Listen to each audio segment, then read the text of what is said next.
A very special good morning to all of you। स्वागत है आपका हमारे चैनल स्टडी विद अभिमान में। तो आज मैं आप लोगों के लिए यूपी बोर्ड एग्जाम 2021 के लिए यानी 2021 के लिए क्लास 10th के लिए इंग्लिश प्रोस के चैप्टर 3 का पार्ट 7 लेकर आया हूँ। तो चैप्टर का नाम क्या है? चैप्टर का नाम है द गंगा, जिसे हम हिंदी में बोलेंगे गंगा। और इसके राइटर कौन है? इसके राइटर है पंडित जवाहरलाल नेहरू जी। तो इससे पहले मैंने इस चैप्टर के टोटल 6 पार्ट्स ऑलरेडी अपलोड कर दिए हैं, जहां पे मैंने आपको इस चैप्टर का कंप्लीट हिंदी ट्रांसलेशन बता दिया है। इसके अलावा मैंने आपको इस चैप्टर के सभी पैसेज करवा दिए हैं, सभी शॉर्ट आंसर टाइप क्वेश्चंस भी करवा दिए हैं, और इसके अलावा मैंने आपको इस चैप्टर के लॉन्ग आंसर टाइप क्वेश्चंस में भी 5 क्वेश्चंस करवा दिए हैं।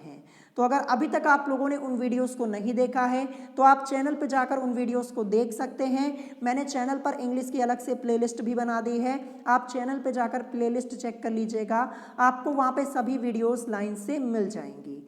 तो चलिए फिर आज की इस वीडियो को स्टार्ट करते हैं। तो जैसा कि मैंने आपको स्टार्टिंग में बताया कि आज ये आपका इस चैप्टर का पार्ट 7 है, और आज की इस वीडियो में ये जो आपका चैप्टर है द गंगा, ये कंप्लीटली फिनिश हो जाएगा।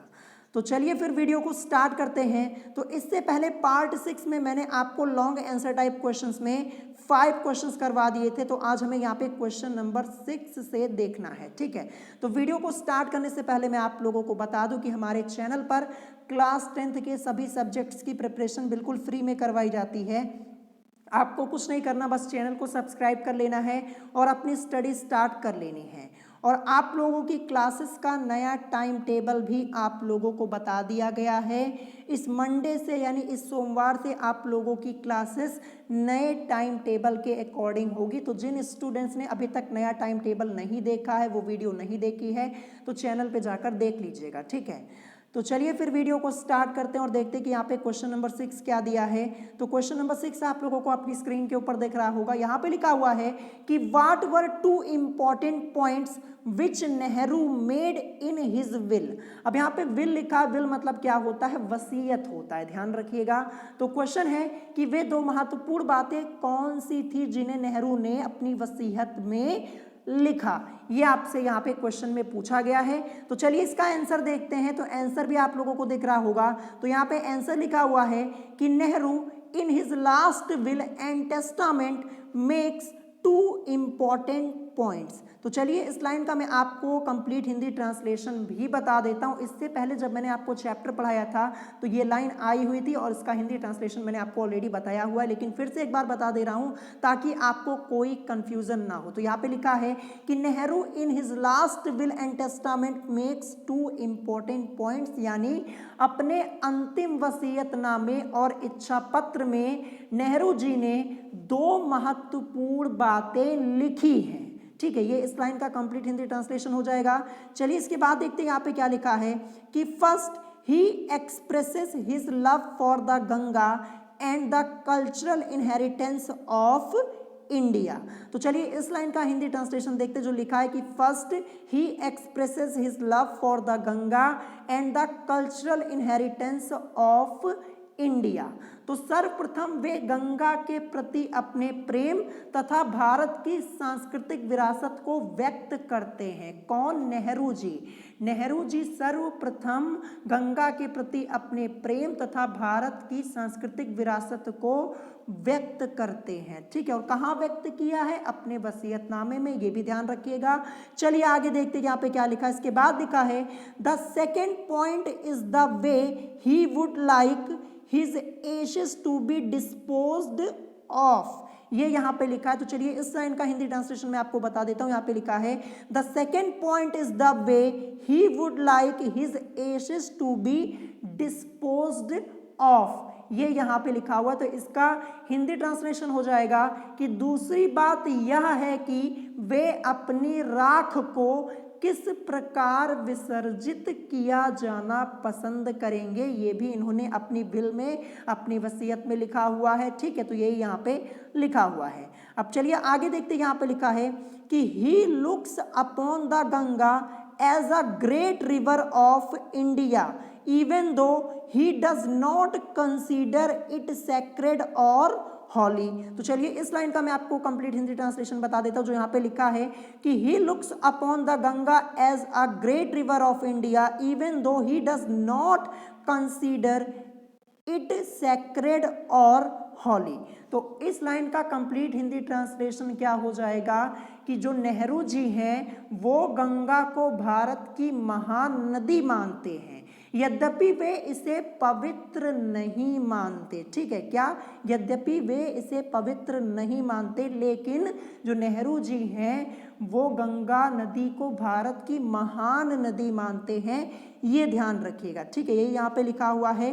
फिर इसके बाद यहाँ पे क्या लिखा है, the Ganga is the beloved river of the people. ये लिखा है, क्या लिखा है, the Ganga is the beloved river of the people. तो इस लाइन का कंप्लीट हिंदी ट्रांसलेशन क्या हो जाएगा, तो इस लाइन का कंप्लीट हिंदी ट्रांसलेशन आपका हो जाएगा कि गंगा लोगों की प्रिय नदी है। ठीक है, the Ganga is the beloved river of the people, यानी जो गंगा नदी है वो लोगों की प्रिय नदी है, भारत के लोगों की प्रिय नदी है। ठीक है, ये यहाँ पे हो जाएगा। फिर इसके बाद क्या लिखा है, इसके बाद लिखा है कि it is linked with the India's long past her history songs and mythological stories. ये यहाँ पे लिखा है। तो इस लाइन का हिंदी ट्रांसलेशन देखेंगे, जो यहाँ पे लिखा है कि it is linked with India's long past her history songs and mythological stories. तो इस हिंदी का कंप्लीट ट्रांसलेशन क्या हो जाएगा कि यह भारत के अतीत, उसके इतिहास, गीतों तथा पौराणिक कथाओं से जुड़ी हुई है। जो गंगा नदी है ये क्या है, यहाँ पे नेहरू जी ने क्या कहा है, नेहरू जी ने यहाँ पे कहा है कि जो गंगा नदी है यह भारत के अतीत, उसके इतिहास, गीतों तथा पौराणिक कथाओं से जुड़ी हुई है।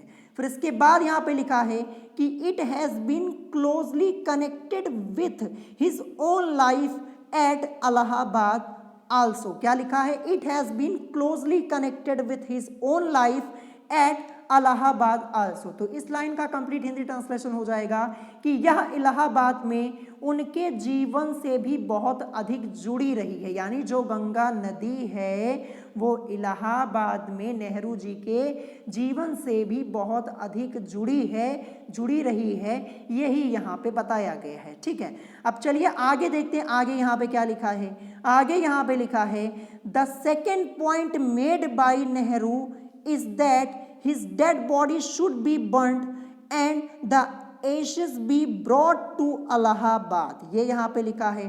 तो इस लाइन का कंप्लीट हिंदी ट्रांसलेशन क्या हो जाएगा कि नेहरू जी द्वारा लिखी गई दूसरी बात यह है कि उनका मृत शरीर जला दिया जाए तथा राख को इलाहाबाद लाया जाए। यही यहाँ पे लिखा गया, यही यहाँ पे लिखा हुआ है। फिर इसके बाद लिखा है कि no part of it should be preserved for the future. ये यहाँ पे लिखा हुआ है। तो इस लाइन का कंप्लीट हिंदी ट्रांसलेशन क्या हो जाएगा, तो इसका कंप्लीट हिंदी ट्रांसलेशन हो जाएगा कि उसका कोई भी भाग भविष्य के लिए सुरक्षित ना रखा जाए। नेहरू जी कह रहे हैं जो उनकी अस्थियां हैं, उनकी अस्थियों की राख है, ठीक है, उनको भविष्य के लिए सुरक्षित ना रखा जाए, यही यहाँ पे नेहरू जी ने कहा है, अपनी विल में लिखा हुआ है। ठीक है, फिर इसके बाद क्या है, ए हैंडफुल। ठीक है, क्या लिखा हुआ है, a handful of it should be thrown into the Ganga and the rest should be scattered in the fields where the farmers toil. ये यहाँ पे लिखा है। तो चलिए इस लाइन का कंप्लीट हिंदी ट्रांसलेशन मैं आपको बता देता हूँ। तो इसके अलावा नेहरू जी ने लिखा है कि इसके मुट्ठी भर भाग को, यानी उनकी राख के, उनके अस्थियों के मुट्ठी भर भाग को गंगा में प्रवाहित कर दिया जाए तथा शेष भाग को उन खेतों में बिखेर दिया जाए जहां किसान कठिन परिश्रम करते हैं। टॉयल मतलब परिश्रम करना होता है, ये मैंने आपको ऑलरेडी बताया है। तो यही इस क्वेश्चन का आंसर हो जाएगा। आई होप आपको ये आंसर समझ में आ गया होगा। और इससे पहले जिन स्टूडेंट्स ने यहाँ पे इस चैप्टर का कंप्लीट हिंदी ट्रांसलेशन पढ़ा है मुझसे, उनको तो वैसे ही ये क्वेश्चन समझ में आ गया होगा। तो ये क्वेश्चन नंबर 6 का आंसर हो जाएगा और क्वेश्चन इंपॉर्टेंट है, ध्यान रखिएगा। ठीक है, अब चलिए इसके बाद देखते हैं नेक्स्ट क्वेश्चन। क्वेश्चन नंबर 7 क्या दिया है। तो क्वेश्चन नंबर 7 आप लोगों को अपनी स्क्रीन के ऊपर दिख रहा होगा।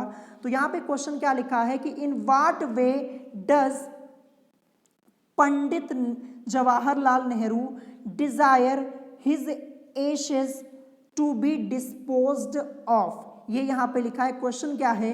क्वेश्चन है कि in what way does Pandit Jawaharlal Nehru desire his ashes to be disposed of, यानी पंडित जवाहरलाल नेहरू अपने अवशेषों का किस प्रकार उपयोग करने का अधिकार देने की इच्छा करते हैं, ये आपसे यहाँ पे पूछा गया है। तो चलिए इसका आंसर देखते हैं और ये क्वेश्चन आप लोगों का इंपॉर्टेंट है, ध्यान रखिएगा। तो सबसे पहले आंसर में आपको यहाँ पे इंट्रोडक्शन लिखना होगा, ये हेडिंग होगी इंट्रोडक्शन यानी भूमिका। तो यहाँ पे क्या लिखा है? इंट्रोडक्शन की हिंदी मीनिंग भूमिका होती है, ठीक है। यहाँ पे इंट्रोडक्शन ये हो गया।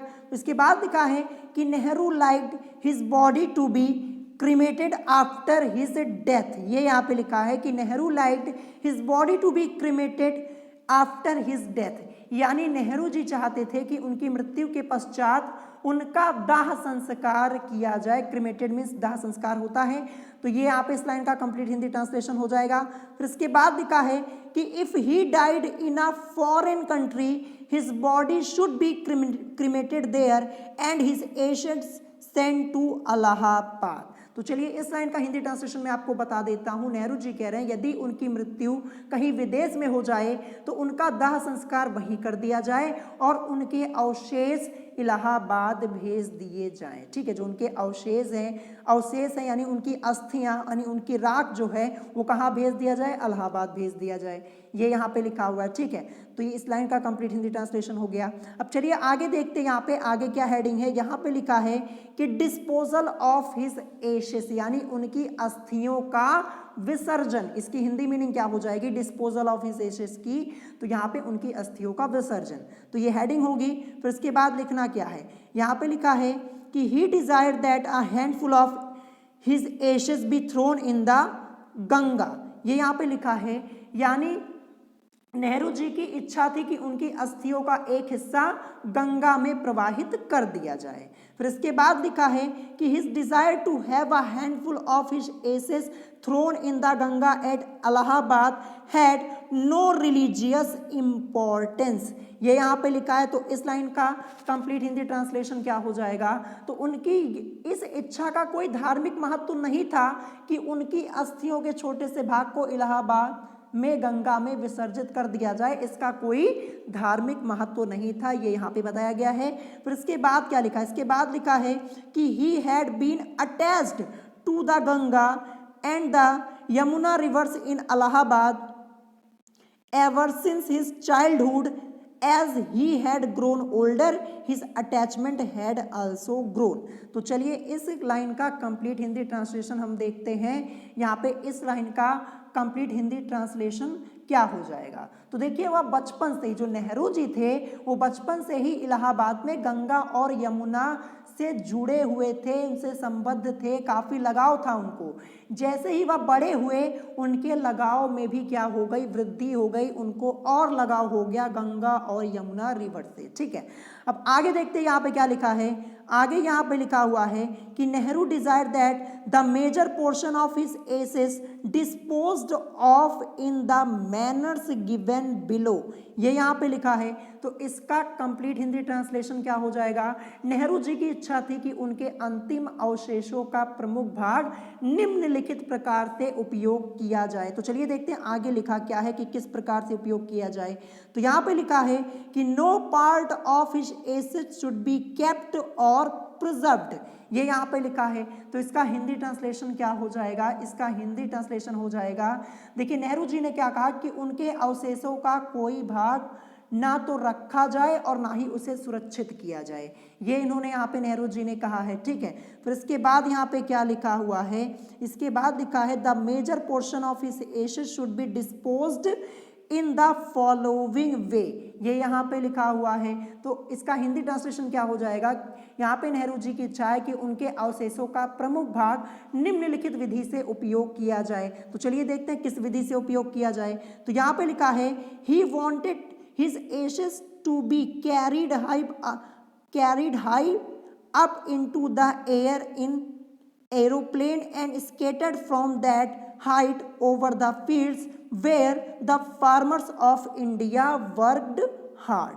तो चलिए इस लाइन का कंप्लीट हिंदी ट्रांसलेशन देखते हैं। तो नेहरू जी चाहते थे कि उनकी अस्थियां हवाई जहाज में ऊपर ऊंचाई पर ले जाई जाएं और वहां से खेतों पर छिड़की जाएं जहां भारत के किसान परिश्रम करते थे। तो ये हो जाएगा इस लाइन का कंप्लीट हिंदी ट्रांसलेशन। और इसी के साथ ये जो क्वेश्चन नंबर 7 था इसका भी आंसर यहाँ पे कंप्लीट हो गया है। क्वेश्चन मोस्ट इंपॉर्टेंट है, ध्यान रखिएगा। मैं आपको यहाँ पे आंसर भी बता दे रहा हूँ और हिंदी ट्रांसलेशन भी मैं आपको इसलिए बता दे रहा हूँ ताकि आपको यहाँ पे सभी बातें अच्छे से समझ में आ जाए, ठीक है। चलिए नेक्स्ट क्वेश्चन देखते हैं। यहाँ पे क्वेश्चन नंबर 8 क्या दिया है। तो क्वेश्चन नंबर 8 आप लोगों को अपनी स्क्रीन के ऊपर दिख रहा होगा और ये लॉन्ग आंसर टाइप क्वेश्चंस का लास्ट क्वेश्चन है, ध्यान रखिएगा। तो यहाँ पे क्वेश्चन क्या लिखा है, यहाँ पे क्वेश्चन लिखा है कि what were the chips of Pandit Jawaharlal Nehru about the river Ganga and about the people of the country. ये आपसे यहाँ पे पूछा गया है। तो हिंदी में बताऊं आखिर आपसे इस क्वेश्चन में पूछा क्या गया है, तो बहुत ही ध्यान से समझिएगा। यहाँ पे आपसे पूछा गया है कि गंगा नदी एवं देश के लोगों के बारे में पंडित जवाहरलाल नेहरू के क्या विचार थे, उनका क्या पॉइंट ऑफ व्यू था, ये आपसे यहाँ पे पूछा गया है। और ये क्वेश्चन आप लोगों का मोस्ट इंपॉर्टेंट क्वेश्चन है। जैसा कि आप लोग देख पा रहे होंगे कि ये क्वेश्चन आपके बोर्ड एग्जाम में कितनी बार पूछा गया है। 2011 में पूछा गया है, 2013 में, 2014 में, 2016 में, 2017 में और 2019 में। टोटल आपसे ये क्वेश्चन 6 बार पूछा जा चुका है, तो इस बार भी पूछा जा सकता है। तो इस क्वेश्चन को अच्छे से प्रिपेयर जरूर कर लीजिएगा, मोस्ट इंपॉर्टेंट है। तो चलिए इस क्वेश्चन का आंसर देखते हैं। तो आंसर क्या हो जाएगा, यहाँ पे लिखा है कि इन पंडित नेहरूज विप्स Ganga is the river of India, यानी पंडित नेहरू के विचार में गंगा भारत की नदी है। फिर इसके बाद लिखा है बिलव्ड ऑफ हर पीपल, यानी भारतवासियों की प्रिय रही है, भारतवासी गंगा नदी से काफी प्रेम करते हैं, ये यहाँ पे लिखा है। फिर इसके बाद लिखा है round which are intertwined her racial means क्या होता है, जातीय। तो racial memories, her hopes and fears, her songs of triumph, her victories and her defeats, ये यहाँ पे लिखा है। तो राउंड से लेकर डिफीट्स तक यहाँ इसका कंप्लीट हिंदी ट्रांसलेशन क्या हो जाएगा, तो इसका ट्रांसलेशन हो जाएगा जिससे भारत की जातीय यादें, उसकी आशाएं और भय, उसकी विजय के गीत, उसकी विजय और पराजय जुड़ी हुई है। किससे, गंगा नदी से भारत की जातीय यादें, उसकी आशाएं और भय, उसकी विजय के गीत, उसकी विजय और पराजय जुड़ी हुई है। ये यहाँ पे नेहरू जी का विचार है, ठीक है। फिर इसके बाद आगे क्या लिखा है कि sea has been a symbol of India's age long culture and civilisation, ठीक है। क्या लिखा है, sea has been a symbol of India's age long culture and civilisation. तो इस लाइन का कंप्लीट हिंदी ट्रांसलेशन क्या हो जाएगा, तो नेहरू जी का विचार है जो गंगा नदी है ये भारत की दीर्घकालीन संस्कृति और सभ्यता की प्रतीक है। फिर इसके बाद आगे लिखा है कि ever changing, ever flowing and yet ever the same Ganga. तो इस लाइन का कंप्लीट हिंदी ट्रांसलेशन क्या हो जाएगा, निरंतर बदलती हुई, निरंतर बहती हुई और फिर भी वैसी ही गंगा है, कोई चेंज नहीं हुआ है, यही यहाँ पे नेहरू जी का विचार है। फिर इसके बाद क्या लिखा है कि sea reminds him of the snow covered peaks and the deep valley of Himalayas, ठीक है। क्या लिखा है, sea reminds him of the snow covered peaks and the deep valleys of Himalayas. तो इस लाइन का कंप्लीट हिंदी ट्रांसलेशन क्या हो जाएगा, तो इस लाइन का कंप्लीट हिंदी ट्रांसलेशन हो जाएगा कि वह उन्हें, जो गंगा नदी है, गंगा नदी पंडित नेहरू जी को हिमालय की गहरी घाटियों और बर्फ से ढकी हुई चोटियों की याद दिलाती है, ठीक है। ये यहाँ पे लिखा है। फिर इसके बाद क्या लिखा है, यहाँ पे लिखा है कि he loved its rich and vast plains below. तो देखिए वास्ट मतलब क्या होता है, विशाल, और प्लेन्स मतलब क्या होता है, मैदान, ठीक है। तो यहाँ पे लिखा है कि he loved its rich and vast plains below, यानी उन्हें यानी पंडित नेहरू जी को समृद्ध एवं विशाल मैदानों से बहुत प्रेम है, ये यहाँ पे लिखा है। फिर इसके बाद लिखा है where his life and work have been cast, ये यहाँ पे लिखा है। तो इसका कंप्लीट हिंदी ट्रांसलेशन क्या हो जाएगा इस लाइन का, where his life and work have been cast, यानी जहाँ उनका जीवन और कार्य ढले हैं। तो ये इस क्वेश्चन का आंसर हो जाएगा। आई होप आपको ये समझ में आ गया होगा और मोस्ट इंपॉर्टेंट है, इसको अच्छे से प्रिपेयर कर लीजिएगा। ये क्वेश्चन आपके बोर्ड एग्जाम में 6 बार पूछा जा चुका है, ठीक है। तो यहाँ पे लॉन्ग आंसर टाइप क्वेश्चन आपका कंप्लीट हो गया।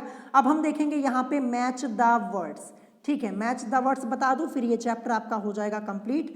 तो जैसा कि आप लोग देख पा रहे होंगे यहाँ पे लिखा है कि match the words of list A with their meanings in list B. तो देखिए यहाँ पे लिखा है कि सूची ए के शब्दों का सूची बी में दिए गए उनके अर्थों से मिलान कीजिए, ठीक है। तो देखिए यहाँ पे ऊपर आपका ये लिखा हुआ है, एक तरफ देखिए लिस्ट ए है, लिस्ट बी है। तो यहाँ पे प्रीसियस लिखा है। तो प्रीसियस मीन्स होता क्या है, प्रीसियस की हिंदी मीनिंग होती है कीमती, कीमती होती है ना, प्रीसियस की हिंदी मीनिंग कीमती, ये मैंने आपको पहले ही बताया है। तो देखिए इसी से रिलेटेड हमें एक वर्ड यहाँ पे लिस्ट बी में ढूंढना है। तो देखिए प्रीसियस मीन्स कीमती होता है और वैल्यूएबल मीन्स भी कीमती होता है। देखिए ये यहाँ पे वैल्यूएबल लिखा है ना, तो वैल्यूएबल मीन्स भी क्या होता है, कीमती होता है, यानी प्रीसियस, प्रीसियस का आएगा यहाँ पे वैल्यूएबल।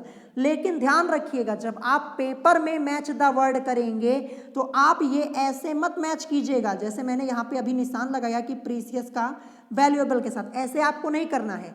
आपको क्या करना है, देखिए नीचे जैसे लिखा है, ये देखिए यहाँ पे आंसर्स आपके दिए गए हैं। तो देखिए प्रीसियस, जो प्रीसियस था इसका आंसर क्या आया था हमारा वैल्यूएबल। देखिए प्रीसियस मीन्स भी कीमती और वैल्यूएबल मीन्स भी कीमती होता है। तो देखिए आप क्या करेंगे, देखिए लिखेंगे प्रीसियस और ठीक इसी के सामने इसका आंसर कर देंगे जो कि वैल्यूएबल है। ये ऐसे कीजिएगा, ठीक है। सामने सामने आपको लिखना है, ध्यान रखिएगा, ऐसे मत कीजिएगा, मिलान मत कीजिएगा, नहीं तो नंबर आपके क्या हो जाएंगे, कट जाएंगे, नंबर आपको नहीं मिलेंगे, ध्यान रखिएगा, ठीक है। तो ये मैंने आपको पहले बता दिया।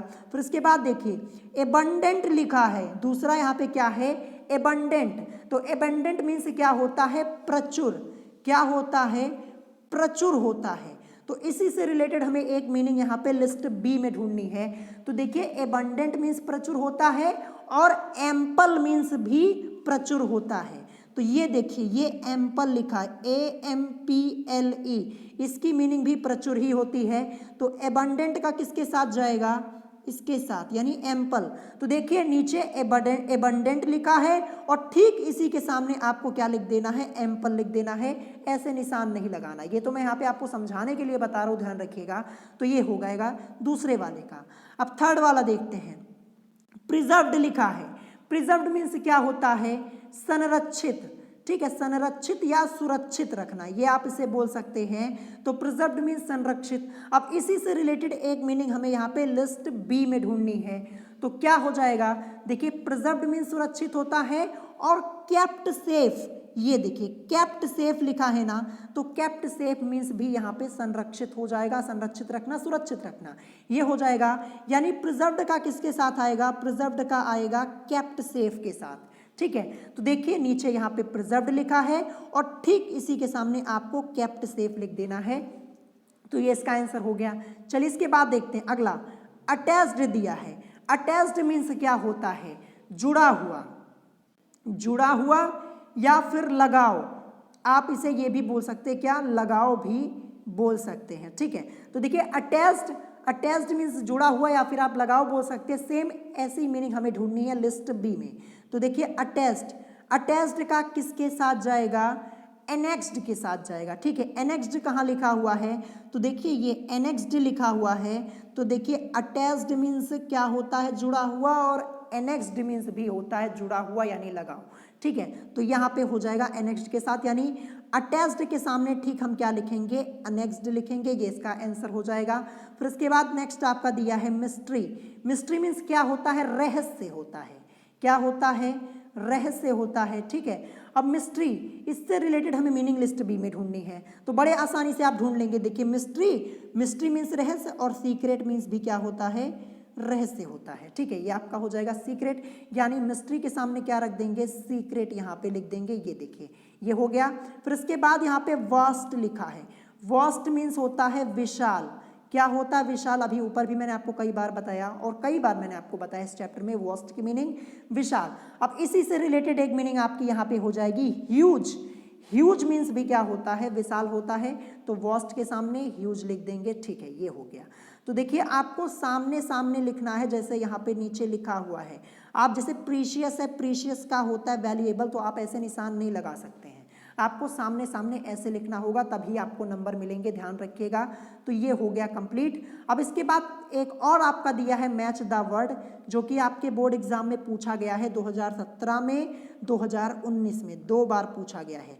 देखिए मैच द वर्ड आपके बोर्ड एग्जाम में आता है, जरूर ध्यान रखिएगा, मैंने आपको हर एक चैप्टर में कराया हुआ है। तो देखिए यहाँ भी लिखा है कि match the words of list A with their meaning in list B. ठीक है, तो देखिए लिस्ट ए में सैक्रेड लिखा हुआ है। सैक्रेड मीन्स क्या होता है, पवित्र होता है। क्या होता है, सैक्रेड मीन्स पवित्र होता है, ध्यान रखिएगा। तो सैक्रेड से रिलेटेड एक मीनिंग हमें लिस्ट बी में ढूंढनी है, तो सैक्रेड का जाएगा हॉली के साथ, HOLY, क्योंकि हॉली मीन्स भी क्या होता है, पवित्र होता है। तो क्या करेंगे, नीचे सैक्रेड लिखा और सैक्रेड के ठीक सामने हॉली लिख देंगे। सामने सामने लिखना है, ऐसे निशान नहीं लगाना है, ध्यान रखिएगा। ये हो गया। फिर उसके बाद सेकंड आपका प्रीसियस, फिर से आ गया। प्रीसियस मीन्स क्या होता है, कीमती होता, भी ऊपर ही मैंने आपको कराया। तो प्रीसियस का जाएगा किसके साथ, प्रीसियस का जाएगा वैल्यूएबल के साथ। वैल्यूएबल मीन्स भी कीमती होता है, तो प्रीसियस इसके सामने लिखेंगे वैल्यूएबल। फिर इसके बाद फेम, फेम लिखा हुआ है। फेम की हिंदी मीनिंग क्या होती है, प्रसिद्धि। प्रसिद्धि या फिर प्रतिष्ठा, ये भी आप बोल सकते हैं। ठीक है, तो फेम, फेम से रिलेटेड हमें एक मीनिंग लिस्ट भी में ढूंढनी है, तो ये हो जाएगी रेपुटेशन। क्या हो जाएगा यहाँ पे, रेपुटेशन हो जाएगा। तो देखिए रेपुटेशन मीन्स क्या होता है, रेपुटेशन मीन्स भी प्रतिष्ठा। ठीक है, क्या होता है, प्रतिष्ठा, या फिर आप प्रसिद्धि भी बोल सकते हैं, लेकिन प्रतिष्ठा होगा। ठीक है, फेम मीन्स प्रतिष्ठा और रेपुटेशन मीन्स भी प्रतिष्ठा होता है। तो फेम के सामने क्या आएगा, रेपुटेशन आ जाएगा।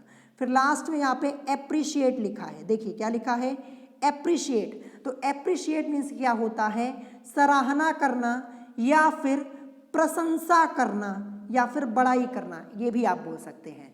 तो एप्रिशिएट ये किसके साथ जाएगा, ये जाएगा एडमायर के साथ, ये इसके साथ इसका। तो एप्रिशिएट मीन्स क्या होता है, सराहना करना, प्रशंसा करना, और एडमायर मीन्स भी क्या होता है, सराहना करना यानी प्रशंसा करना। तो सामने सामने लिखना है, ध्यान रखिएगा, ऐसे निशान नहीं लगाना है। तो नीचे देखिए सामने सामने लिखा हुआ है, आपको ऐसे ही करना है। तो ये यहाँ पे हो गया कंप्लीट मैच द वर्ड, और इसी के साथ ये चैप्टर भी आपका कंप्लीट हो गया। यहाँ पे चैप्टर नंबर 3 ये आपका यहाँ पे कंप्लीट हो जाता है। आज की इस वीडियो में जो द गंगा चैप्टर था ये कंप्लीटली फिनिश हो गया। अब इंग्लिश प्रोज में आपका बचा है मात्र एक चैप्टर, जो कि सोक्रेटिस का है, जो कि नेक्स्ट वाला चैप्टर है। वो चैप्टर पढ़ा दूँ, इंग्लिश प्रोज का जो सिलेबस आपका है ये क्या हो जाएगा, कंप्लीट हो जाएगा। और इससे पहले आपको यहाँ पे हिंदी गद्य का सिलेबस भी कंप्लीट करवा दिया गया है। देखिए सिलेबस को लेके आप टेंशन मत लीजिए, बहुत ही जल्दी आपका सिलेबस कंप्लीट होगा, क्योंकि सिलेबस में 30% की कमी कर दी गई है, वैसे ही कमी कर दी गई है। और इस बार आपके पास मौका है अच्छे नंबर लाने का, क्योंकि देखिए सिलेबस में कमी कर दी गई है, कम आपको पढ़ना है, बड़ी आसानी से पढ़ सकते हैं और अपना अच्छा मार्क्स आप ला सकते हैं। ठीक है, ध्यान रखिएगा। तो दोपहर में आज 12 बजे आप लोगों की बायोलॉजी की क्लास होगी, उसको मिस मत कीजिएगा, मैम आपको पढ़ाएंगी। तो अगर आज की इस वीडियो में आप लोगों को कोई बात नहीं समझ में आई हो तो आप उससे कमेंट करके पूछ सकते हैं। अगर वीडियो पसंद आई हो तो वीडियो को लाइक करना मत भूलिएगा, और साथ ही साथ हमारे चैनल स्टडी विद अभिमान को सब्सक्राइब करना मत भूलिएगा। तो आज की वीडियो में इतना ही, मिलेंगे नेक्स्ट वीडियो में। Thanks for watching.